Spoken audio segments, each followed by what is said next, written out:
Screamfest. Let's welcome Pollyanna McInTosh back to the front. I'm Fred Copel with Brave Online and newsthebridge.com.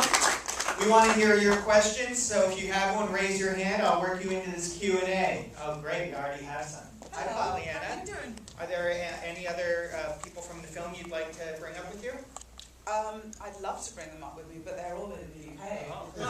Well, thank you for being here for our premiere of White Settlers. Thank you very much. Thank you for having me. It's an honor. I hope you guys enjoyed it. Yes. Yeah. Woo!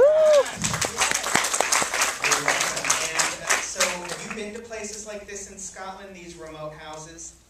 I'm from Scotland, so yes, those are the kind of places we used to play in when we were kids.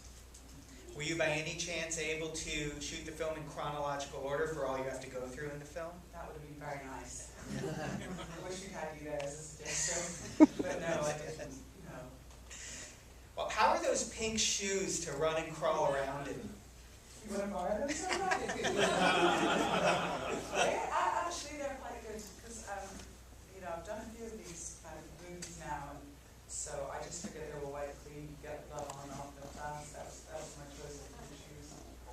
You have done a number of intense films like this. When you became an actress, did you set out to play these very survivor, badass women? I'll just take that as a compliment. Yes, Go with it. it's intended. Thanks. I've played a real variety of roles in the work that I've done. I've done probably as many comedies and dramas as I have horror movies or drama pictures. But yeah, they seem to be the roles that attract me, so yeah, they seem to be the most fun. Well, we had a question in the back. Do you still have a question? Yeah, I'd like to find out, maybe you know a little bit, you read more into the script and the story. Why did the family let them survive as opposed to just kill them off? That's a good question. I'd be interested to know what you guys think the answer is to that, frankly. Do you have an answer for me? I was thinking maybe, but then it depends how recently the film was shot, but it feels to me like it's a sequel to the Scottish independence referendum. Yeah, I wish we had a better sequel than that, like we actually just got independence. They would go back to their house, with the police and what have you, and drive them out and arrest them. Yeah. So, I mean. Well, as I said at the beginning of the film, it's actually based on real events. Not exactly the same story, but there was a family that were terrorized in this way, not in exactly the same way, don't get me wrong, but that weren't killed but were terrorized, and they didn't find the perpetrators. And that's partly, the masks and everything is kind of a cover for them. And really, without seeing who did it, there really isn't a way to prosecute. In the film, it seems like this family actually moved in. Yeah, well, if you remember at the beginning when the estate agent was showing them around, this was their family's home in the first place. So it's the sons of the original owner. So. And also, if you had been through something like this, would you ever want to go back, whether to prosecute the villains or not? I don't know. I hope that Sarah would go and kick some prosecuting ass. Yeah. We have another question way in the back, and then I see you in front. Yeah, I think their concern was if they killed these people off, then they're going to have a bunch of cops snooping around, investigate, come back. They're thinking, okay, we'll beat them up, scare them off, they won't come back. We're taking their down payment, maybe they won't prosecute, they'll get away with it. So he's suggesting maybe they were just trying to scare them away, but not commit murder. Yeah, you got it. I'd go back with some paid military, what do we call them? Mercenaries. I'd go back with some mercenaries, have them hide in the bush, and I'd get even. I know. You have a lot of ideas for the sequel in this script. Thank you for that, guys. We're going to go back to the group. You have a question in the middle? What type of training did you have to go through or did you have any training for your role?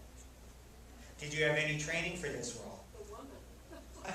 Yeah, thank you. It's not, with independent features, unfortunately, you don't have a whole big budget to go and do a bunch of military training or anything like that. But hopefully it came off as natural as possible, where Sarah isn't a superhero. She's not military. She's not armed and dangerous. She's just surviving how she can. And I just kind of tried to get a little bit of sleep and stretch a little bit so that I didn't freeze my little bones and ruin all my muscles. That was about it. How long was the shoot? It was a month shoot.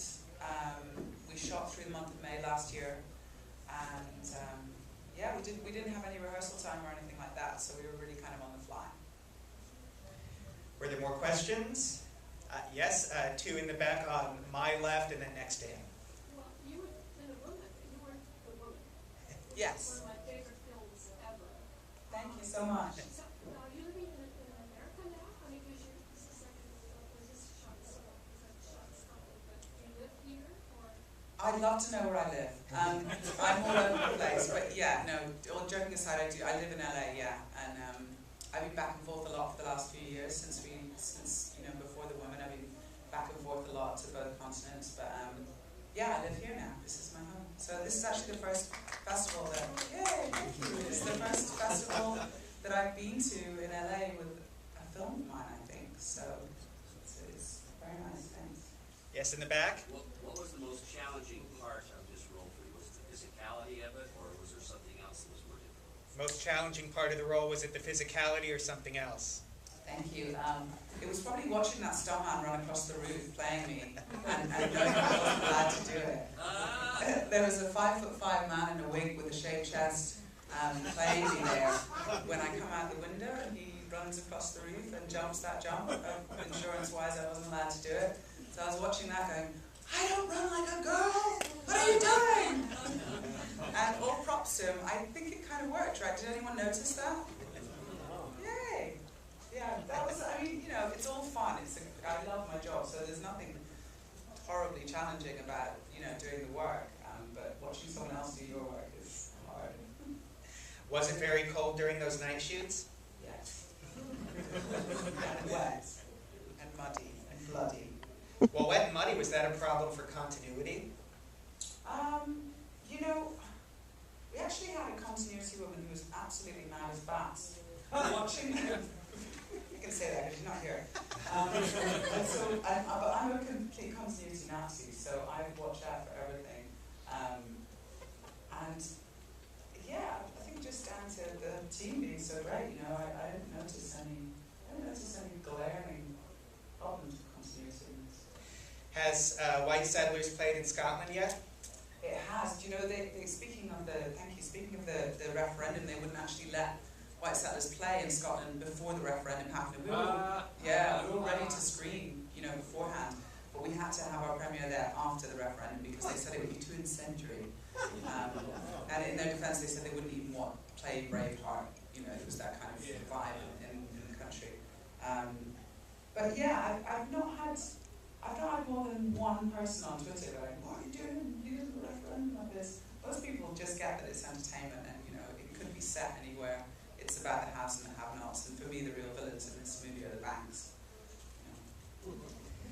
Well, let's thank Pollyanna McInTosh for coming to the screen.